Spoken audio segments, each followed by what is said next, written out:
नमस्कार, मी वंदनाच pure veg किचनमध्ये तुम्हा सर्वांचं मनापासून स्वागत आहे। आज आपण बनवणार आहोत बॉम्बे स्टाईल मसाला टोस्ट सँडविच।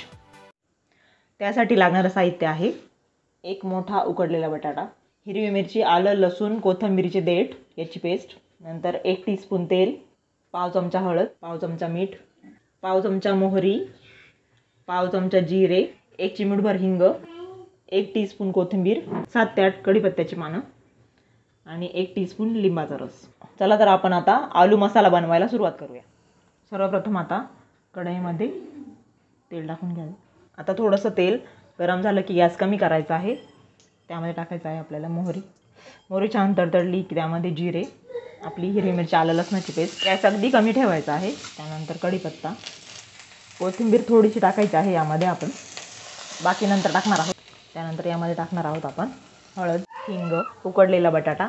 आता हा बटाटा आपण असा हाताने छान कुस्करून टाकायचा आहे। तुम्ही स्मॅशरने स्मॅश करून टाकला तरी चालेल। त्यानंतर सर्वात शेवटी मीठ आणि हे छान हलवून घ्यायचं आहे। तर गॅस बंद करून साईडला ठेवून द्यायचा आहे। आता आपला आलू मसाला रेडी झालेला आहे। यामध्ये आपण सर्वात शेवटी थंड झाल्यावर लिंबाचा रस टाकणार आहोत। लिंबाचा रस टाकणं ऑप्शनल आहे, टाकायचा नसेल तर नाही टाकला तरी चालेल। हा छान यामध्ये मिक्स करून घ्यायचा आहे। आलू मसाला जो रेडी झाला होता त्याची एक टिक्की बनवून घेतली आहे अशा प्रकारे। आता आपण बॉम्बे मसाला स्ट्रीट स्टाईल टोस्ट सँडविच बनवायला सुरुवात करूया।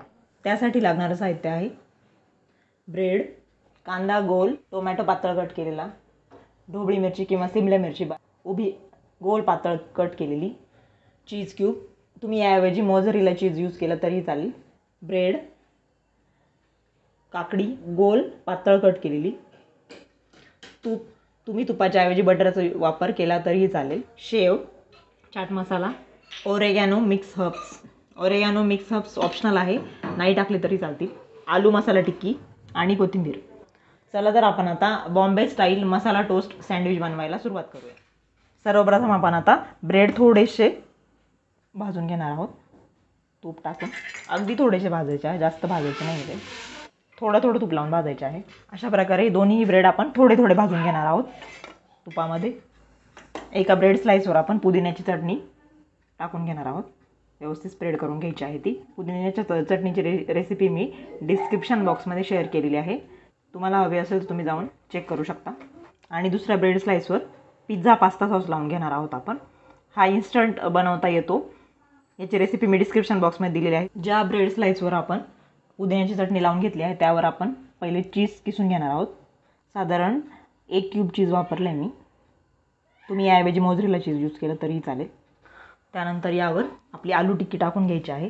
त्यानंतर यावर ही छान स्प्रेड करून घ्यायची आहे आणि आलू टिक्की। त्यानंतर यावर ही कांद्याची स्लाइस लावून घ्यायची आहे, आवडीनुसार तुम्ही व्हेजिटेबल कमी जास्त करू शकता। त्यानंतर टोमॅटो, काकडी, त्यानंतर ढोबळी मिरची, त्यानंतर chaat masala, oregano mix herbs, नंतर थोडीशी कोथिंबीर, त्यानंतर हे ब्रेड स्लाइस वरतून लावून द्यायचं आहे। अशा पद्धतीने प्रेस करायचं आहे। परत एकदा गॅस चालू करायचा आहे, गॅस कमी करून अगदी थोडंसं तूप टाकायचं आहे। नंतर त्यावर हे आपलं सँडविच ठेवून घ्यायचं आहे, टोस्ट सँडविच, आणि छान प्रेस करायचं आहे। ते प्रेस करून भाजायचं आहे आपल्याला ते। ही बॉम्बेची स्ट्रीट फूड रेसिपी आहे, खूप छान लागते, एकदा बनवून बघा तुम्ही घरी। आणि अशा पद्धतीने पलटी करायचे ते, अशा पद्धतीने प्रेस करून हे सँडविच जे आहे ते बनवून घ्यायचं आहे। ही रेसिपी तुम्ही सँडविच मेकरमध्ये सुद्धा करू शकता। बघू शकता तुम्ही किती छान कलर आला आहे आपल्या सँडविचला वरतून।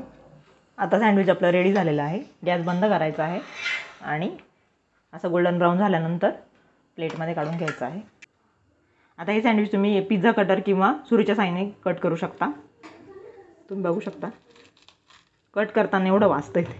आता आपण हे सँडविच जरी बॉम्बे स्टाईलने बनवलं असेल तरी पण नाशिक, पुणे किंवा कोणत्याही ठिकाणच्या लोकांनी हे ट्राय केलं तरीही चालेल, तुम्हाला नक्की आवडेल। आता यावर आपण सॉसच्या साहाय्याने गार्निशिंग करून घेणार आहोत। त्यानंतर थोडीशी शेव, नंतर कोथिंबीर, अशा पद्धतीने तुम्ही छान गार्निश करू शकता। हे सँडविच आपण सॉससोबत खाऊ शकतो। अशा पद्धतीने आपलं बॉम्बे मसाला स्टाईल टोस्ट सँडविच तयार झालेलं आहे। हे सँडविच तुम्ही साध्या केचपसोबत खाऊ शकता, पिझ्झा पास्ता सॉससोबत खाऊ शकता किंवा तसंही खाल्लं तरी चालेल. अतिशय अप्रतिम होतं खायला आणि खूप चविष्ट लागतं. धन्यवाद तुम्ही ही रेसिपी वेळात वेळ काढून बघितल्याबद्दल. तुम्ही ही रेसिपी नक्की ट्राय करा, तुम्हाला नक्की आवडेल. आणि आवडल्यास चॅनलला लाईक, शेअर आणि सबस्क्राईब नक्की करा. Thank you so much for watching my recipe video.